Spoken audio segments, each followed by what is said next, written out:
Модный приговор ожидает жителей Нижегородской области, которые подозреваются в краже брендовой одежды, обуви и электроники из торговых центров Чувашии, Татарстана, Башкирии и ряда других регионов России.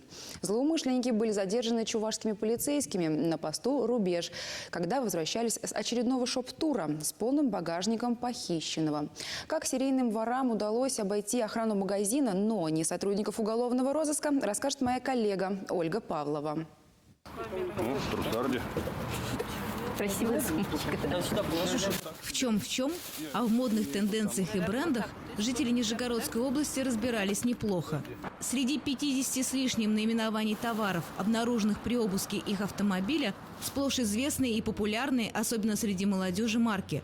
Суммы на ценниках от 8 до 30 тысяч рублей. По самым скромным оценкам, стоимость изъятого порядка 200 тысяч рублей. И это результат одной лишь вылазки криминального квартета за пределы родного региона. А на так называемый шопинг нижегородцы выбирались регулярно.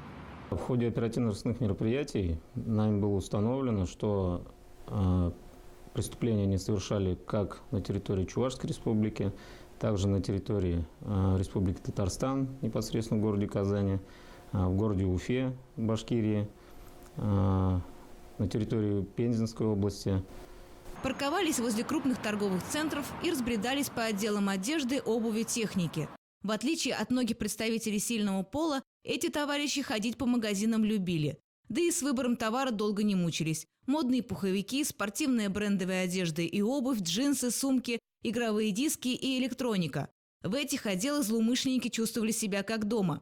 Наметанным взглядом находили нужный товар и ловким движением прятали его в специальную сумку, чтобы не сработали антикражные ворота. Ни продавцы, ни охрана ничего не успевали заметить. В магазин заходили поодиночку, совершали кражи поодиночке, также понимая о том, что ведется видеонаблюдение в салонах магазинов, поэтому проникали по одному, совершали, выносили, при этом могли заходить в одну и ту же торговую точку по 2-3 раза, переодевались, меняли внешность.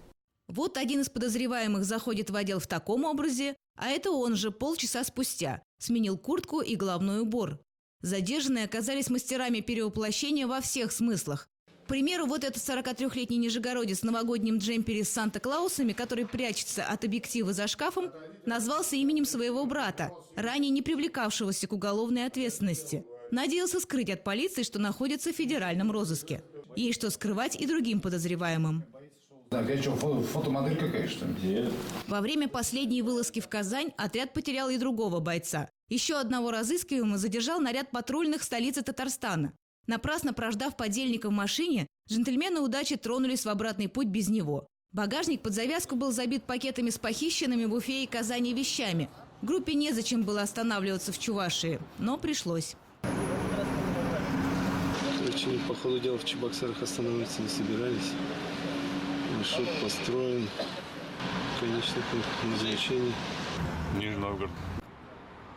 Эта автомашина засветилась в Чебоксарах в октябре-ноябре текущего года, когда в торговом центре Калининского района одним способом были совершены 10 краж с ущербом более 100 тысяч рублей. Судя по записям с камер видеонаблюдения, изученным оперативниками Управления уголовного розыска МВД Чувашии и отдела полиции номер 2 столичного УМВД, в магазинах злоумышленники промышляли не более часа. После этого иномарка сразу же выезжала за пределы республики. Таким же образом, ранее судимые нижегородцы 40-50 лет действовали и в других регионах России, где сейчас коллеги чувашских оперативников тоже исследуют видеозаписи многочисленных эпизодов криминального шопинга задержанных. Возбуждено уголовное дело.